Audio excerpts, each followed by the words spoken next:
일체 모든 생명들의 장애가 없기를 간절히 바라면서 모든 삿된 귀신들이 여러분들 가정에 범접하지 않기를 또 간절히 바라면서 항마지노 도마니오 마니오 마리아 나리아 나오 마리아 나바나야 오마나야 오바바 바라오마다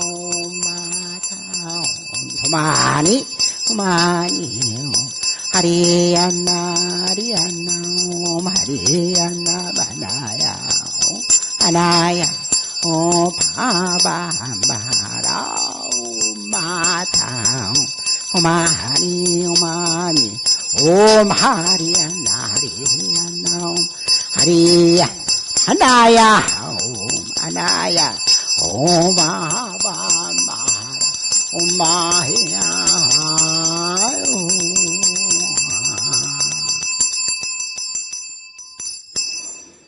책을 덮으시고 저를 봐주시기 바랍니다. 부처님 말씀을 같이 공유하는 시간 갖도록 합니다. 길게 안 할 테니까 또 모르지요. 또 배짱이 틀리면 길게 할지도 모르고 저를 봐주시기 바랍니다.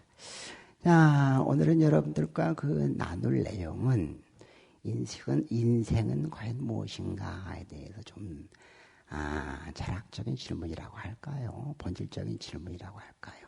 이 부분에 대해서 말씀을 드리도록 하겠습니다. 일단은 가을이 되니까 이제 낙엽이 떨어지고 낙엽 뒹구는 소리에 뒤집어지는 소리에 시목너는 하느냐.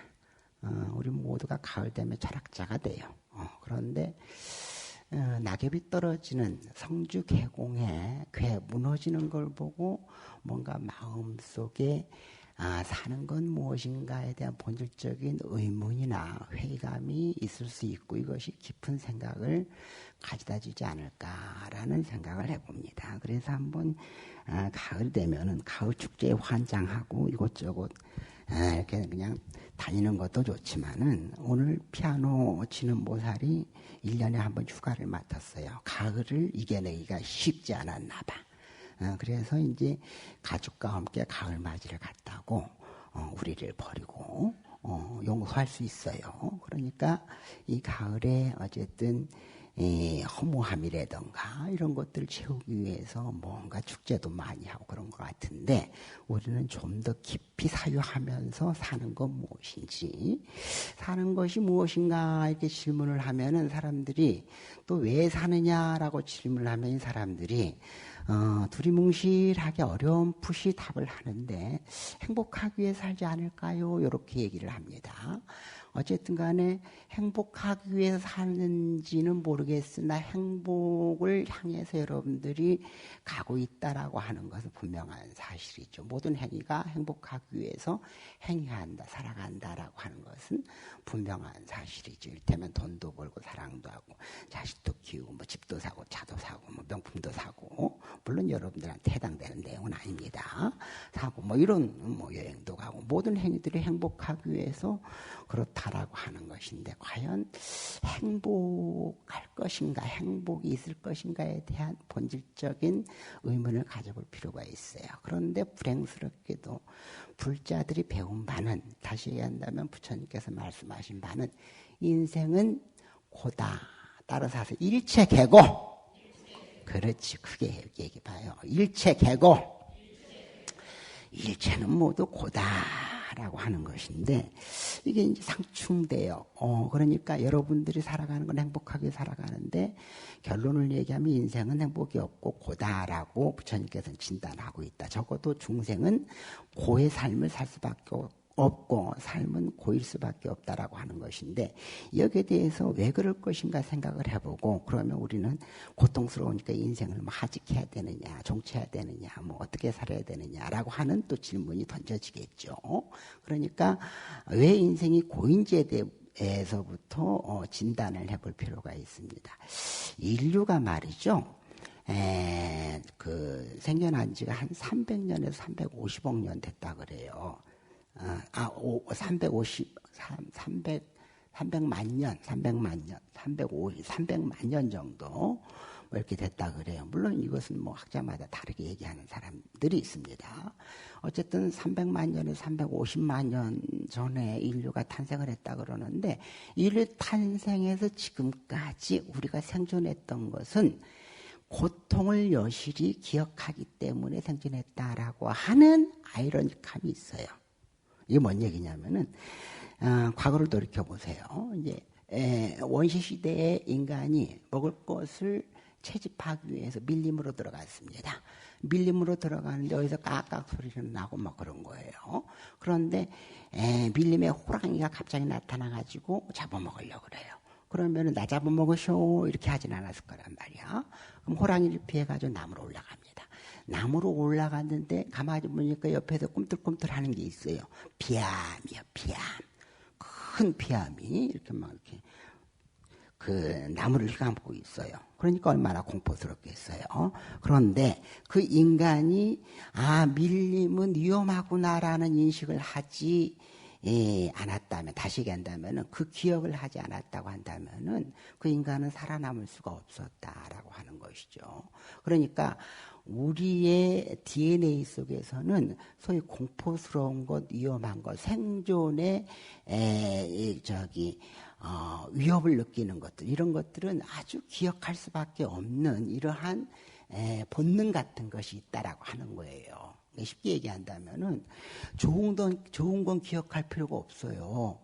그런데 나쁜 것은 기억을 해야 반복하지 않고 살아남을 수 있다라고 하는 것이고, 이것이 반복됨으로써 인간은 공포스러운 것들은 자연스럽게, 또 위협을 느끼는 것 자연스럽게 기억을 하는 것이고, 이것이 본능이 되었다라고 보시면 되는 거예요. 이해가 돼요? 이해가 아직 안 되는구나. 그러니까 이 얘기를 왜 하냐면은 우리가 지금 시점에서, 어제도 이제 공황장애를 겪고 있는 거사님이 얼마나 힘들었든지 밤에 8시 넘어가지고 서울에서부터 쫓아왔어요. 그래서 얘기를 나누는 그런 내용인데, 왜 우리는 공포, 우울, 불안장애, 공황장애를 겪을 것이냐라고 하는 것이죠. 돌이켜보면은 말씀드렸듯이 좋은 것, 즐거운 것, 좋은 것, 즐거운 것, 이런 것들은 기억할 필요가 없어요. 그런데 공포스러운 것, 생명의 위협을 느끼는 것, 이런 것들은 기억을 해야만이 살 수가 있다라고 하는 것이죠. 그래서 우리가 지금까지 40년, 50년, 60년을 살면은 사실 돌이켜보면은 이를테면 좋은 것도 있고 나쁜 것도 있고 마음에 불편한 것도 있고 이런 것인데, 기억에 남는 것은 마음이 불편한 것, 좋지 않은 것, 이를테면 공포스러운 것, 이런 것들이 기억에 남게 돼 있단 말이야. 본능적으로. 그러니까 그래야만이 우리는 생존할 수 있다라고 하는 것이죠.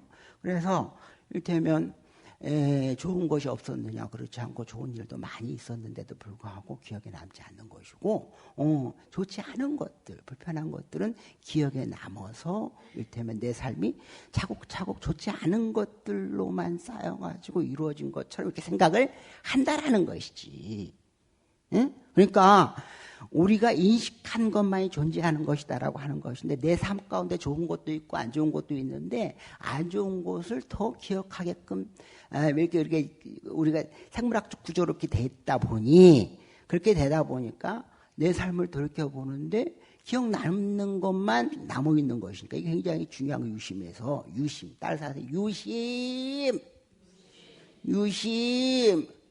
오직 마음이다.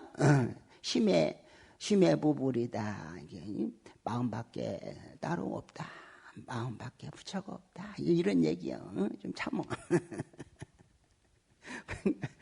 그런 것인데, 유심이라고 하는 것인데, 삶을 하나하나 기록했을 때는 좋은 일도 있고 나쁜 일도 있을 수 있는데, 우리 머릿속에 기억에 남는 것은 안 좋은 것들이 기억에 남다 보니까, 왜 내가 이렇게 불안하지, 내 이렇게 우울하지, 왜 이렇게 허무하지, 또 이제 이것이 이제 병으로 나타나고, 심지어 요즘은 너나 나는 이제 공황장애가 있다고 그러고 이렇단 말이에요.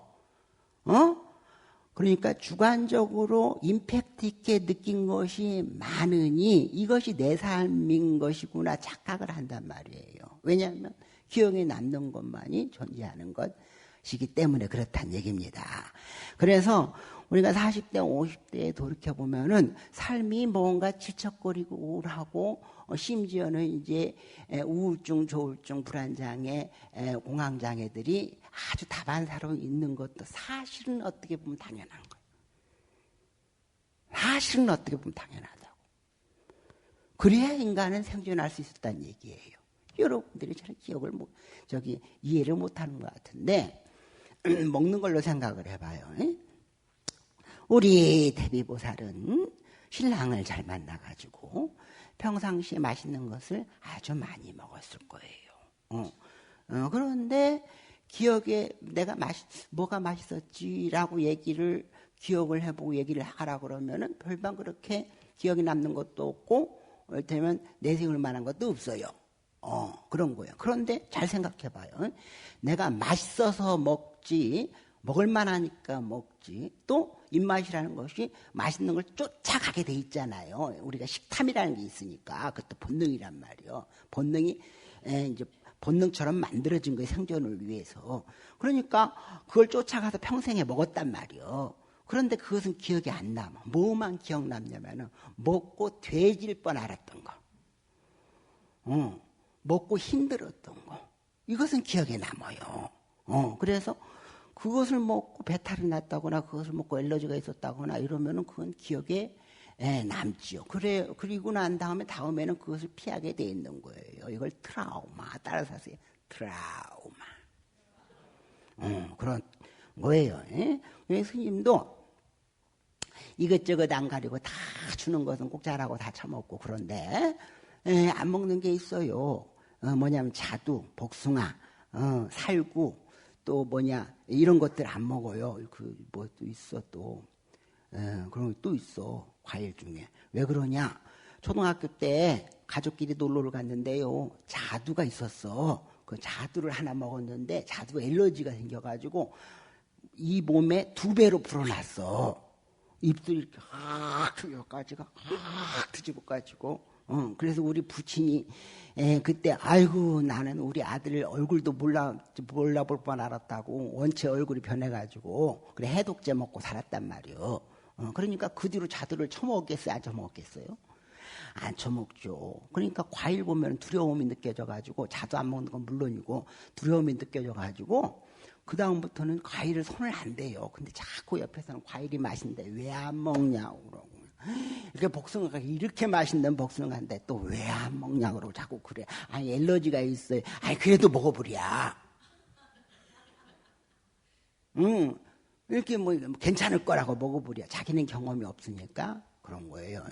그래서 그 다음부터는 내가 그걸 안 먹는다라고 하는 것이죠. 자 생각을 해봐요. 먹는 것도 또한 사실은 좋은 것들을 쫓아서 먹고 좋은 것들을 많이 먹어서 지금까지 살아남았는데, 그런데 먹는 것에 있어서도 기억에 남는 것은 안 좋은 것만 기억에 남는다. 우리 인생이 마찬가지다라고 하는 겁니다. 여러분들 삶 가운데서 좋은 일이 제법 있었을 거예요. 눈물 반 사랑 반, 사랑 반 눈물 반 있었을 거예요. 그런데 그것은 기억에 안 남고 소위 이제 경험상 트라우마, 이를테면 실수했던 것들, 또 요거도 먹었던 것들, 쪽팔렸던 것들, 이런 것들이 기억에 남아 차곡차곡 기억에 남아가지고 마치 내 인생이 그런 것처럼 느껴지는 것이다. 그리고 그것이 증상으로 나타나는 것인데 경험은 감정을 수반하는 것이니까 감정은 뭐냐? 좋다 싫다라는 것이죠. 싫은 것만 남는 호불호. 좋은 느낌, 느낌, 좋은 느낌, 나쁜 느낌. 이게 대상을 보고 나쁜 느낌. 또 생각을 해보니까, 내 인생이 전부 나쁜 것들로만 점철된 것 같다라는 생각을 하게 돼 있는 것이죠. 그래서 이제, 우울함이 40대, 50대, 최근 통계 보니까 40대, 50대 자살률이 상당히 이제 높고, 그렇다고 그래요. 그런데 왜 그럴 것이냐라고 보면은, 그럴 이유가 분명히 있다라고 하는 것인데, 여기서 이제 중요한 것이 있습니다. 한 가지 정리하고 것은 뭐냐면은 사실은 객관적으로 한 발 떨어진 인생을 바라보면 좋은 거와 나쁜 거 많이 있을 수 있고 비등비등 알 수 있는 것인데 우리 모두가 이를테면 안 좋은 것만 기억할 수밖에 없는 DNA를 가지고 본능을 가지고 있기 때문에 생물학적으로 그렇기 때문에 안 좋은 것이 점철돼서 내 삶인 것처럼 착각을 하는 것이다. 따라서 하세요. 무지, 무명. 무지무명은 뭐냐면 한쪽에 치우쳐서 바라보는 걸 무지무명 그래요. 불교에서 지혜는 뭐냐면 중도 한쪽에 치우치지 않는 걸 중도라고 그런다라고 하는 것이죠. 그러니까 여러분들 한 발 떨어져서 내 삶을 바라봐야 된다라고 하는 것 하나. 자, 두 번째. 그러면 나만 그럴 것이냐라고 하는 것인데 또 한 가지 착각이 뭐냐면은 우리 사람들이 전부 이를테면 나의 주관 세계가 왜곡돼 있잖아요. 또 객관 세계 또한 왜곡돼 있어요. 이걸 또 무지라 그래. 이게 뭔 얘기냐면은 여러분들이 스님을 보기엔 저렇게 마이크를 잡고 막 얘기를 하고 아는 척을 했었고 그러니까 스님은 완전하고 스님은 뭔가 지혜가 충만되고 스님은 괴로움이 없을 것 같이다. 천만의 말씀 만만의 공덕이요. 생각을 해봐. 어제 서울에서부터 공황장애를 겪는 사람이 내가 스님을 봐야만 살겠다고 지금 내려간다고 밤에 8시고 9시고 10시고 쫓아와가지고 상담을 하는 나는 좋을까? 내가 좋은 사람 만나도 30분을 넘기기가 어려운 사람인데 힘든 것만 계속 힘든 일만 있는 사람 힘든 일만 있는 사람을 만나는 게 대부분이고 거기에서 솔루션을 제시해야 되는데 서울에서 내려올 때까지는 어쨌든 간에 나한테 답을 찾기 위해 내려온 거 아니겠어요. 그러니까 스님은 부담스러운 것이고 어쨌든 간에 얘기를 해야 될 것이고 어쨌든 간에 마음을 바꿔야 될 것이고 근데 마음 바뀌기가 쉽지가 않아. 왜? 업이라는 것은 들어서 바뀌는 게 아니야. 그래서 불교에서는 계속 수행 얘기하고 지속 반복 집중적으로 하라고. 근데 안 해.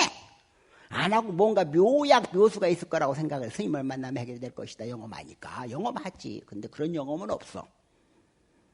그런 거예요.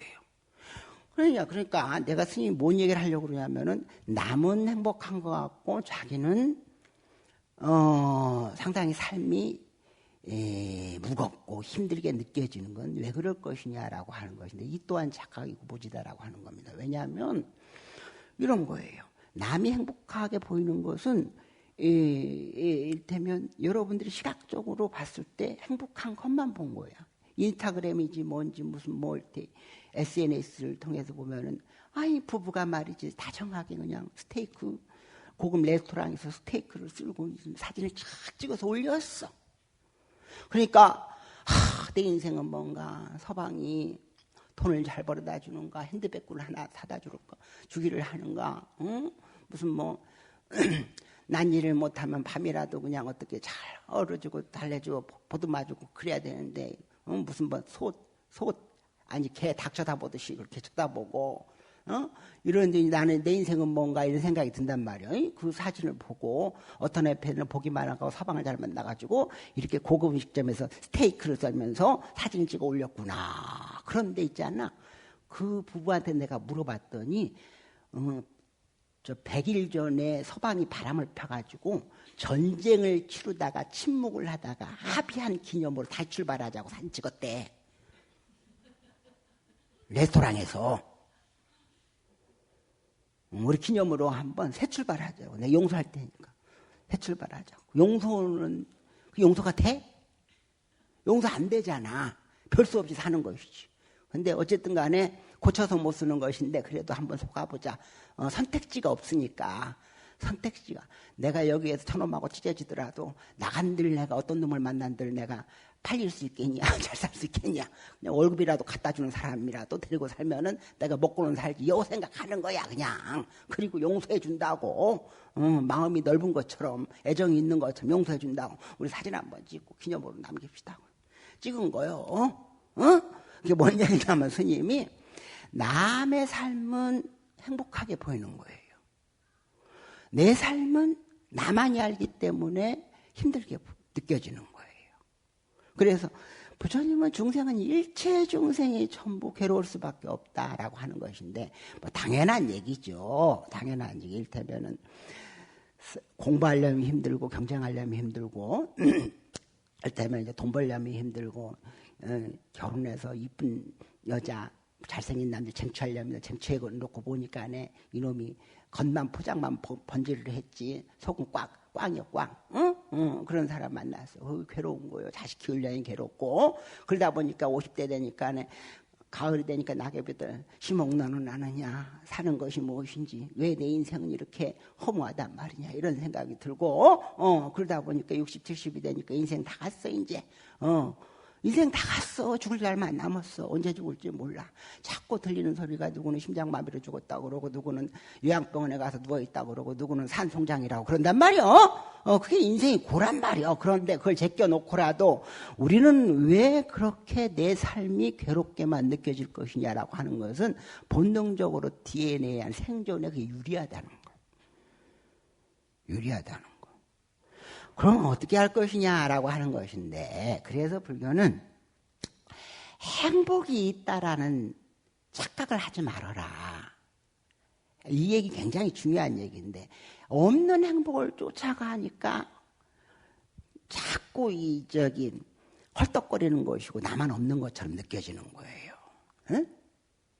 없는 행복. 내가 재밌는 얘기 하나 해줄까? 얘기가 엉뚱한 데로 가는데, 과거에 우리 신자들 중에 룸사롱이라던가 이런 데를 운영하는 신자들이 많이 있었어요.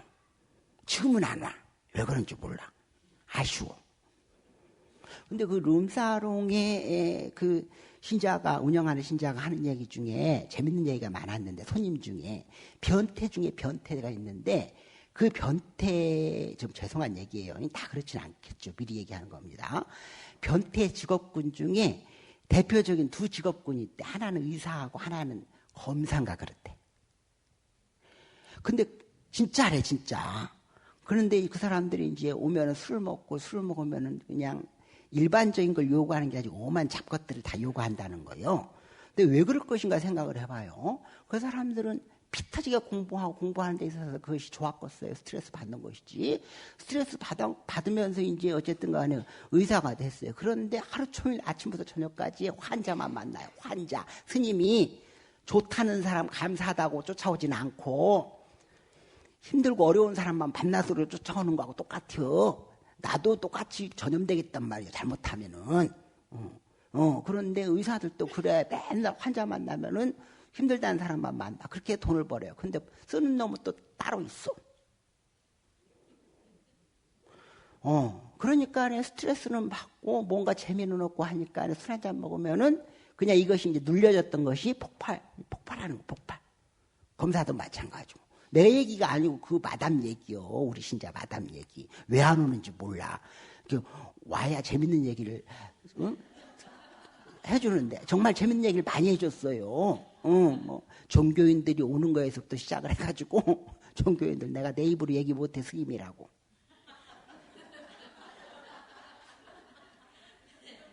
신부님은 말할 것도 없고 그런 얘기를 막 해줘요. 그럼 나는 재밌단 말이에요. 재밌다고.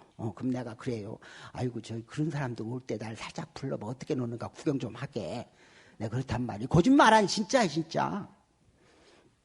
그렇단 말이에요. 그러니까 스님이 이 얘기를 하는 것은 뭐냐면, 어떤 놈은 참 행복하게 느껴지고 그렇지 않아. 일체 다 괴고요. 괴로운 거예요. 인간은 괴로울 수밖에 없는 거예요. 그런데 자꾸 행복이 있다고 방송에서도 그렇고 언론에도 그렇고 어떤 FM 만나니까 나는 행복해 죽겠다 그래. 자식 놈이 직장을 다니고 행복해 죽겠다고 그래. 그렇게 얘기를 듣고 그렇게 보기만 하니까 행복한 걸 착각을 하는데 그렇지 않다는 얘기야. 다 괴롭다. 다 괴로워. 그래서 나만 괴로운 것은 아니다. 삶이 본질적으로 괴로운 것이다 라고 하는 걸 확연히 알아야 돼. 그러면 어떻게 해야 되느냐. 그래도 부처님이 괴롭다라고 진단만 해놓고 처방약을 얘기 안 해주면 그 불교가 있을 이유가 없잖아요. 그러니까 부처님이 정확히 알아라. 인생은 괴로운 것이다. 행복이 없다. 그럼 어떻게 이 괴로움이 어디서 왔는가를 알고 이 괴로움에 탈출하는 방법, 이게 이제 수행인 것이고, 궁극적으로 탈출, 이게 뭐냐, 열반낙을 얻는 것이다. 이 얘기, 열반낙. 니르바나. 번뇌의 불이 꺼진 상태. 왜 번뇌의 불이 꺼진 상태예요?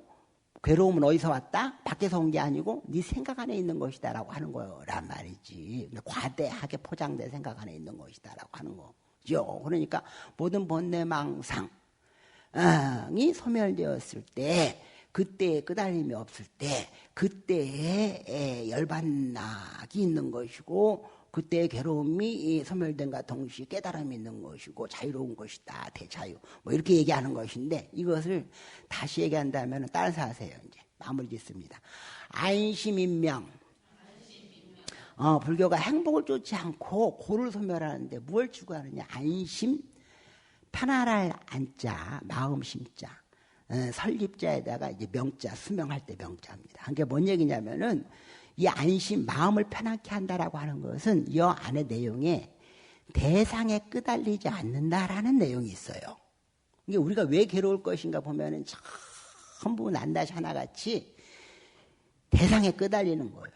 어떤 놈은 좋은 차 타고, 어떤 놈은 명품 차 타고, 어떤 에펜네는 자식이 출세했다 그러고, 어떤 사람은 좋은 집에 샀다, 어떤 놈은 그냥 구라파 여행을 갔다 그러고, 전부 그런 거예요. 그런 거 보고 끄달리면서 내 인생은 무엇인가 이렇게 생각하는 거예요. 이거 경계에 끄달렸다라 그래. 경계에 끄달렸다. 그러니까 여러분들이 잘 아는 회일스님보다 유명한 달마 스님. 달마 스님은 서가모니 부처님 이래로 제2의 부처다라고 하는 칭송받는 그분인데, 그분이 9년 면벽을 했다 그래. 9년 면벽. 그러니까 소림굴에 들어가가지고 거기서 9년 동안의 벽을 보고 수행을 했다라고 하는 것인데, 그 수행은 뭐냐면 경계에 끄달리지 않는 수행이에요. 우리가 괴로운 것은 뭐냐면 들어서 괴롭고 봐서 괴롭고 경험해서 괴롭단 말이에요. 이렇게 만져서 괴롭고 냄새 맡아서 괴롭고, 괴로움이 본래 있는 게 아니에요. 그런데 그런 걸 통해서 괴로움이 생기는 거예요. 이 얘기를 다시 한다면은 비교해서 괴로움이 생기는 거예요. 누구는 가방끈이 길어가지고요 서울대학교를 나왔대. 그러면 왠지 키가 죽어요. 그런데 우리가 돌이켜 생각해 보니까 서울대학교 나온 놈, 검사까지 한 놈, 미 대통령까지 됐는데 나보다 못해. 내가 꼭 누구라고는 얘기 못하겠어. 잡혀갈까 봐. 손에다 임금왕자 하나 쓰고 나오고. 그렇단 말이야. 그러니까 이거는 안심인명이라는 것은 편안할 자, 마음 십자, 마음을 편안케 한다라고 하는 것인데, 이건 다시 얘기한다면은 말 그대로입니다. 마음을 편안케 하는 것이 우리 삶의 목적이고, 마음을 편안케 한다라는 것은 경계에 끄달리지 않는 것이고, 마음을 편안케 한다라는 것은 내가 과거의 업에 매이지 않는다 이 얘기. 업에 매이지 않는다는 게 뭐예요? 경험. 아까 트라우마는 뭐예요? 그냥 생기는 게 아니라 경험에 생긴단 말이에요. 그것이 업이란 말이에요. 그것이 자기 틀이 된단 말이에요. 왜 괴롭게 느껴지냐? 생각이 이렇게 딱 정해져. 어떤 경험에 의해서 경험한 것은 내가 되는 거예요. 본질이 되는 겁니다. 본래 나는 없는데 경험한 것이 내가 되는 거예요. 그래가지고 나는 김치를 좋아한다, 나는 바다를 좋아한다 그런단 말이에요. 그러면 그 경험한 것이 나가 되는데, 나가 된 것이 생각을 찾고 그런 패턴으로 반복적으로 하게 돼 있어요. 우울한 놈은 계속 우울하게 돼 있어요. 왜? 생각의 구조가 그렇게 만들어져서, 불교적 말하면 업이 그렇게 만들어져서라는 거예요. 그러니까 그것을 벗어나기는, 이거 생각을 바꿔봐. 쉽겠냐고. 그게 쉽겠냐고. 업을 바꾸기가 쉽겠냐고. 어렵죠. 어려워요. 그러니까 내가 모두에도 말씀드렸듯이 쉬운 게 없어요. 수행이라는 거 한번 정해지면 경험이 쌓여서 내가 되고, 내가 아닌데 내가 되는 거예요. 객이 와서 주인이 되는 거예요. 그런데 그것을 바꾸기는 쉽지가 않아요. 그래서 우리는 부단히 수행해야 된다라고 하는 것인데, 자, 정리해 봅니다. 그래서 우리는 그 안 좋은 경험들이 자꾸 쌓이는, 별 수 없어 중생이니까. 중생은 안 좋은 경험을 할 수밖에 없다. 이거 첫째예요. 그러니까 나에게 무슨 일이 있으면 왜 나는 이런 일이, 스님도 쪽팔리는 일, 스님도 뭐 가슴 아픈 일, 책으로 하면 12권 한 질이다. 지금도 현재 진행형이야. 12권 한, 잘 생각해봐. 스님이 무슨 팔자를 얼마나 참 복을 많이 줬길래 세상에. 내가 난 자식도 아닌데, 나는 손 한 번 안 잡아봤는데, 남의 조카들을 다 키우고, 아이, 그것부터 그러지 좀 이상하지 않아? 그러니까, 12권 한지려 나도. 그런데, 우리가 장애가 좀 많은 것보다는 덜한 게 좋잖아요. 다 중생은 장애가 있는 거예요. 그건 나도 있을 수밖에 없다. 첫째 인정하고. 두 번째, 장애가 좀 덜 하기를 바라야 되고. 덜 하길 바라는 건 업장소멸과 작복이에요. 업장소멸하고 작복을 해야 돼. 이것은 업장소멸 과거를 뉘우치는 것이고, 작복이라는 건 미래를 준비하는 것이고, 이런 거예요. 그러니까 업장소멸, 작복을 해야 되는 거예요. 그래야 좀 조금 덜하게 다가와, 덜하게. 그렇다고 없다는 건 아니에요. 중생은 반드시 있게 돼 있어요. 업을 짓게 돼 있단 말이요. 그런 것이고, 그리고 뭐냐면, 장애가 있는 건 당연하지만, 이 장애를 극복할 수 있는 힘을 가져야 돼요. 그 힘은 뭐냐면, 내가 부족하니까 부처님께 의존, 의탁해서 부처님의 가피에 의해서 장애가 소멸되기를 간절히 바라야 돼. 이건 굉장히 정말, 내가 거짓말하고 정말 중요한 얘기야. 가만히 생각해봐. 내가 얼마나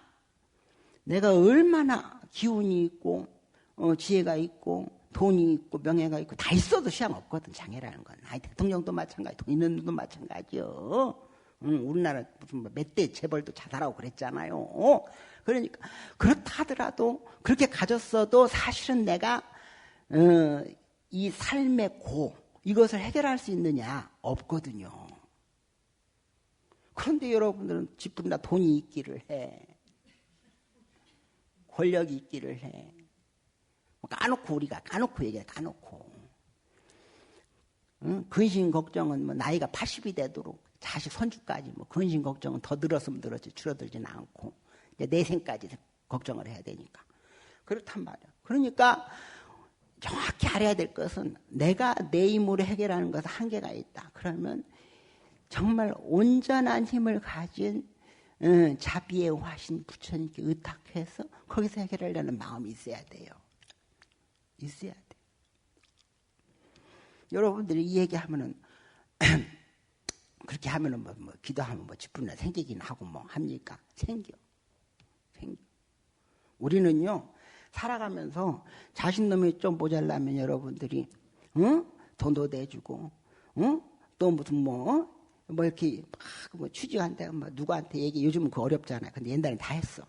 누구한테 얘기해가지고 우리 자식놈 취직자 좀 저기 부탁한다고 해주고 이렇게 해가지고 다 자리 잡고 그랬단 말이요. 네. 그러니까 우리는 참 연기적 관계에서 의탁해서 살 수밖에 없는 존재인데 이 부처님께 의지하고 부처님의 가피를 바라며 산다는 것은 가장 여러분들 살아가는데 최고의 무기가 된다. 최고의 힘이 된다. 최고의 에너지가 된다라고 하는 건 분명한 사실이에요. 왜? 저번에 얘기했어요. 나와 부처님은 본디 둘이 아니었어.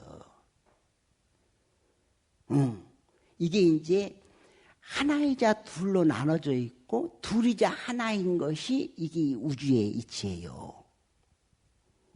잘 안 믿네.